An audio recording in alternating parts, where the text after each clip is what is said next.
Pria ini kesepian sampai akhirnya berpacaran dengan boneka wanita yang diperlakukannya seperti pacarnya. Hari itu ia membeli sebuah hadiah gelang kepada kekasih bonekanya. Malamnya ketika ia akan tidur bersama bonekanya yang duduk di dekatnya, ia mendengar bunyi di dapur apartemennya. Kemudian ia melihat wastafelnya yang penuh dengan air karena aliran pembuangannya macet. Kemudian ia tidak sengaja menemukan tali tasnya yang sebelumnya ia taruh di meja di apartemennya, yang seharusnya benda ini tidak berpindah sendiri masuk ke dalam wastafel. Kemudian esok paginya ia memanggil seorang tukang pipa untuk memeriksa wastafelnya. Dan bapak tukang berkata bahwa ada rambut menumpuk di pipa wastafelnya dan berkata jika wanita seringkali mencuci rambut mereka di wastafel dan mengira mungkin pacar pria ini yang sering melakukan hal itu. Namun pria ini gugup dan berkata ia tidak punya pacar, padahal ia punya kekasih fiktif yang adalah seorang manekin perempuan. Esoknya ketika masuk kerja, pria ini yakin mungkin pembuangan tetangganya yang menyebabkan aliran wastafelnya macet dan kemudian ia mencoba menelponnya. Tapi alih-alih mendengar sebuah suara, ia malah mendengar suara orang yang seperti berada di dalam air. Siapakah sebenarnya tetangga pria ini? Malam itu ia mencoba kembali wastafelnya dan akhirnya tidak menemukan masalah apapun. Hari itu seharusnya manekin perempuannya akan dibawa tukang servis karena mengalami kerusakan di bagian kepalanya. Tapi tiba-tiba saja ia mendengar suara air dari wastafelnya dan lagi-lagi ia menemukan wastafelnya itu melimpah dan mengeluarkan air kotor.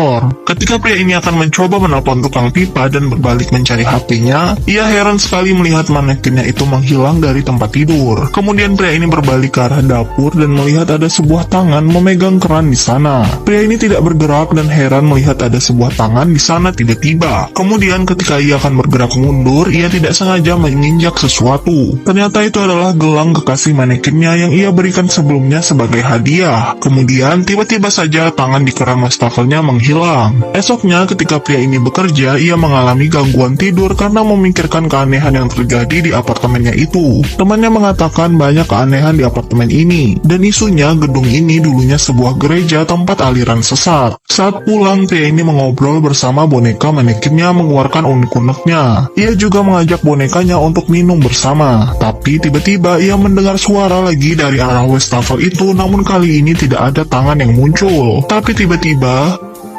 boneka manekinnya juga menghadap ke arah yang sama dengan pria ini. Pria ini kembali menoleh ke arah dapur mengikuti boneka ini. Dan anehnya kemudian muncul sesuatu yang terbungkus di wastafelnya. Pria ini yang ketakutan kemudian mencoba mendekat ke arah sana dan menghidupkan senter HP-nya untuk memeriksa benda apa itu sebenarnya. Ketika mendekat untuk melihat, tiba-tiba saja manekin yang duduk itu terjatuh sendiri mengalihkan perhatian pria ini. Ketika pria ini berbalik lagi, tiba-tiba saja sosok terbungkus itu sudah berdiri di depannya dan itu ternyata kekasih bonekanya. Boneka itu juga bergerak untuk melihat pria itu, yang kemudian membuat pria ini ketakutan dan kemudian mencoba kabur dari sana untuk masuk ke kamarnya bersembunyi. Pria ini mendengar suara plastik yang dibuka dari luar. Kemudian tiba-tiba saja lampu di apartemennya mati. Pria ini mau tidak mau menghidupkan pemantiknya dan mencari keberadaan manekinnya yang mungkin ada bersamanya. Kemudian ia tidak sengaja menginjak sebuah plastik yang membungkus boneka tersebut, dan tentu saja manekin itu sudah tersenyum berdiri di belakangnya.